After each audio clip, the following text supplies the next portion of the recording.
এটাকে ভালো করে ওয়াশ করে নিয়েছি। এবার আমরা রোদে দিয়ে শুকিয়ে নেব।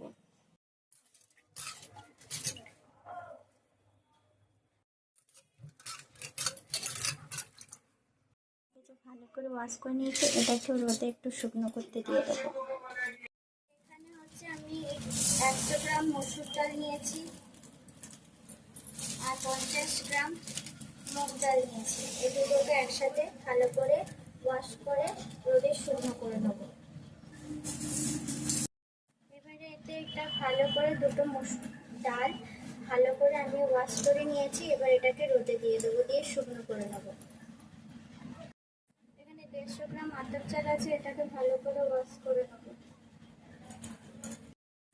এবার এটাকে ওয়াশ করে নিয়েছি, এবার ভালো করে আতপ চালটাকে রোদে শুকনো করে নেবো। হাই এভরিওয়ান, দেখুন এখানে আমি ছেলের 1 বছর 3 মাস হয়ে গেছে। এখন আমি আমার ছেলের একটা হোমমেড সেরেল্যাক তৈরি করব বলে। হাই এভরিওয়ান, আমি বন্দনা ব্লগ থেকে বলছি। একটা নতুন ব্লগ নিয়ে চলে এসেছি। এখানে দেখুন আমি আমার বাচ্চার 1 বছরের হয়ে গেছে হোমমেড একটা সেরেল্যাক তৈরি করছি। এখানে আমি আতপ চাল 100 গ্রাম নিয়েছি, সেটাকে ভালো করে রোদে আগে ধুয়ে নিয়েছি। ধুয়ে নিয়ে রোদে ভালো করে শুকনো করে নিয়েছি, দিয়ে এবার কাঠখোলায় আমরা একটা ভেজে নিচ্ছি। এখানে ভালোভাবে হালকা আঁচে গ্যাসের মধ্যে আমরা নাড়াচাড়া করে নিচ্ছি, কাঠখোলায় ভেজে নিচ্ছি ভালোভাবে। যতক্ষণ না চাল হাতের মধ্যে গুঁড়ো হয়ে যাচ্ছে ততক্ষণ পর্যন্ত হালকা আঁচে আমরা ভাজতে থাকবো।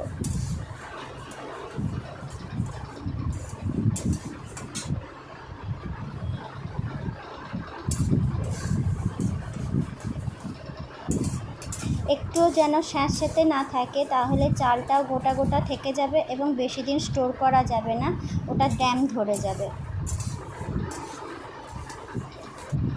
এবার আমাদের চলে এসছে মুসুর ডাল আর হচ্ছে মুগ ডাল।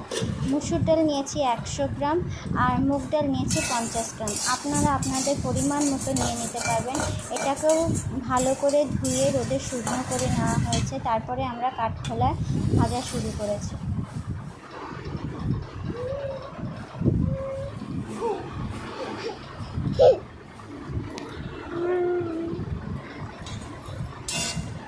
হালকা আছে আস্তে আস্তে নাড়াচাড়া করতে হবে। দুটো ডাল একসাথেই মিক্সড করা আছে, দুটো ডালকে ভালোভাবে নাড়াচাড়া করে ভেজে নিচ্ছি কাঠখোলাতে।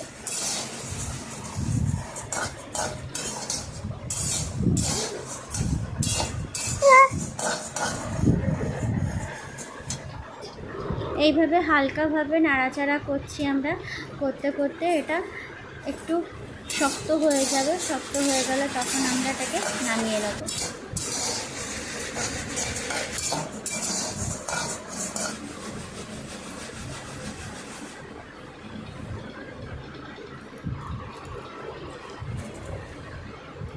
বারবার হাত দিয়ে ভেঙে ভেঙে দেখার চেষ্টা করব যে একটু শক্ত শক্ত হয়েছে কিনা।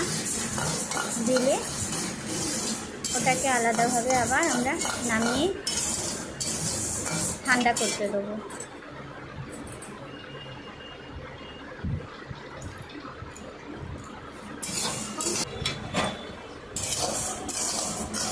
এবার হয়ে গেছে, এবার এটাকে আমরা নামিয়ে ঠান্ডা করে নেব।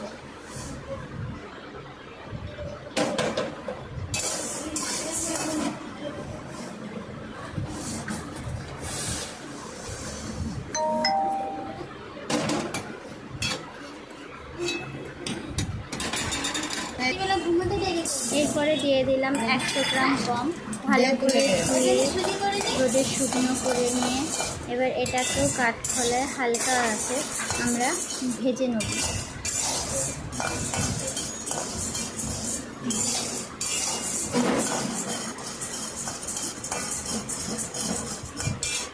এই বাবা খেতে খেতে করে ডিসকাল কি খাবে?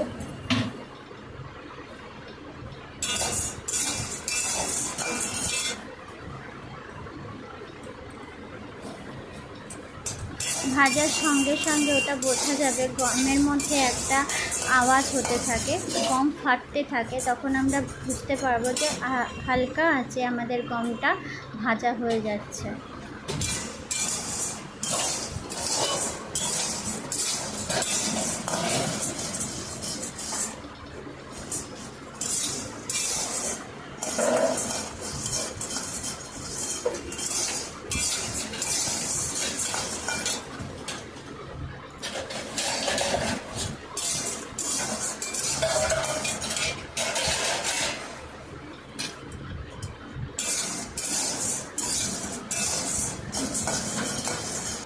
এটা সমানে নাড়াচাড়া করতে হবে, নাহলে গমগুলো পুড়ে যাবে।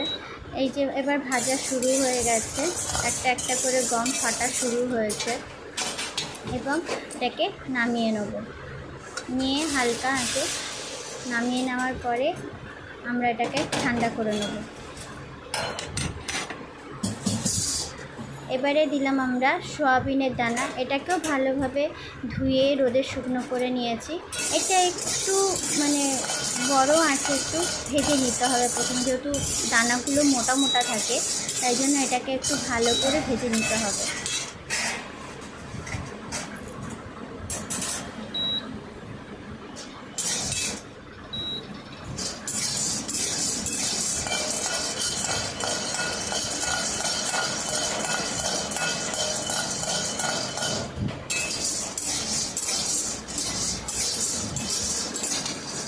এটাও ভাজা হয়ে গেছে কাঠখোলা, এবং এগুলো ফেটে ফেটে গেছে, এটাও ভাজা হয়েছে। এটা 100 গ্রাম দেওয়া হয়েছে, আপনারা আপনাদের পরিমাণ মতন দিতে পারেন। এটাকে আলাদা করে ঠান্ডা করে নিচ্ছি আমরা।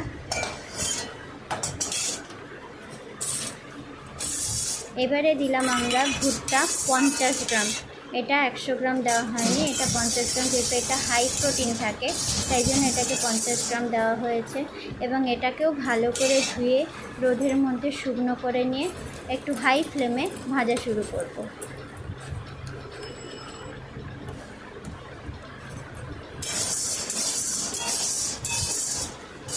সমানে নাড়তে থাকতে হবে, না হলে এটাও পুড়ে পুড়ে যাবে। আর পোড়া একদমই ভালো জিনিস না, যদি পুড়ে যায় বাচ্চার পেট ব্যথা করবে। এটাও ভাজা হয়ে গেছে, ফেটে ফেটে পপকর্ন তৈরি হয়ে যাচ্ছে, তো এটাকেও আলাদা করে নেব আমরা।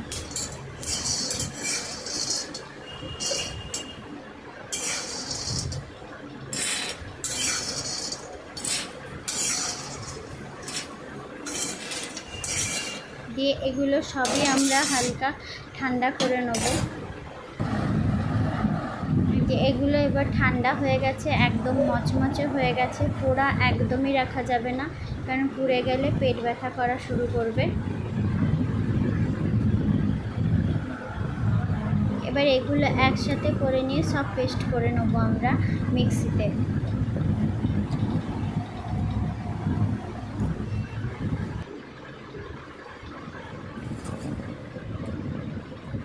আগে গম, চাল আর ডাল দেওয়া হয়েছে।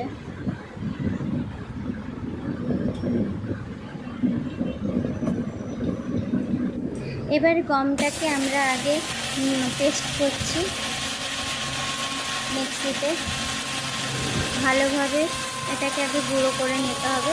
গমটাকে, যেহেতু একটা বড় দানা, এটাকে আগে ভালোভাবে গুঁড়ো করে নিচ্ছি।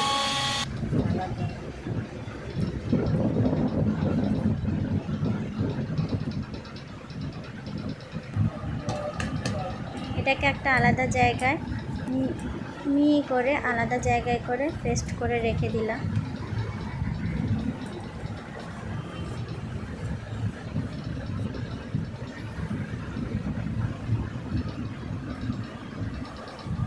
এবারে দিয়ে দিচ্ছি যে আতপ চাল, আর 100 গ্রাম যে আতপ চালটা আমরা ভালো করে ভেজে নিয়েছিলাম সেটা, 50 মুগ ডাল আর 100 মসুর ডাল, সেটাও ভালো করে ভেজে নিয়ে পেস্ট করে নিচ্ছে।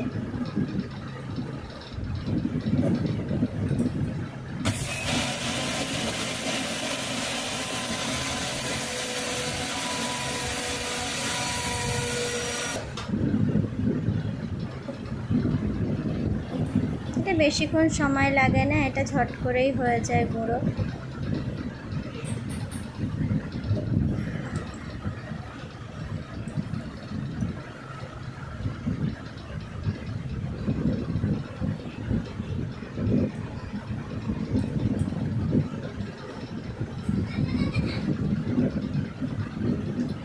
একবার আমরা চালিয়ে দেখে নিলাম, কিছু যদি গোটা থাকে সেটাকে আর একবার পেস্ট করে নিলাম।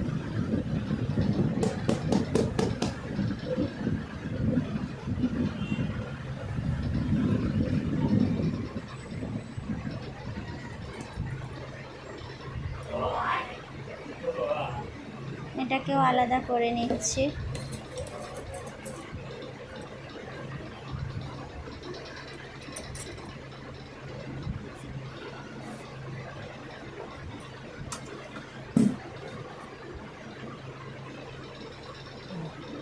এবার নিয়ে নিচ্ছি সয়াবিনের দানা 100 গ্রাম, আর ভুট্টা 50 গ্রাম। এগুলো একটু শক্ত হয়, তাই জন্য এটাকে আলাদাভাবে গুঁড়ো করে নিচ্ছি।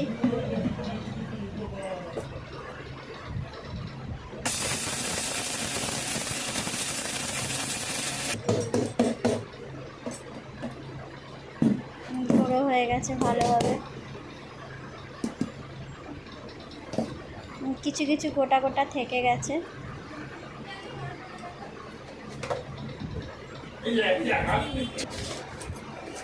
এবারে সে একসাথে সব নিয়ে চালাতে করে আমরা চালিয়ে নিচ্ছি, যাতে কোনো গোটা অংশ না থাকে যেটা বাচ্চার গলায় গিয়ে আটকে যেতে পারে।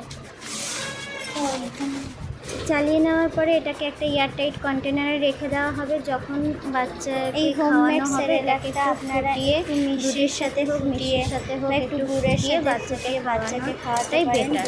তো 1 বছর এইভাবে আপনারা লাইক, শেয়ার, সাবস্ক্রাইব করবেন যদি ভালো লেগে থাকে। তো ওর এই সময় বেড়ে থাকার জন্যেই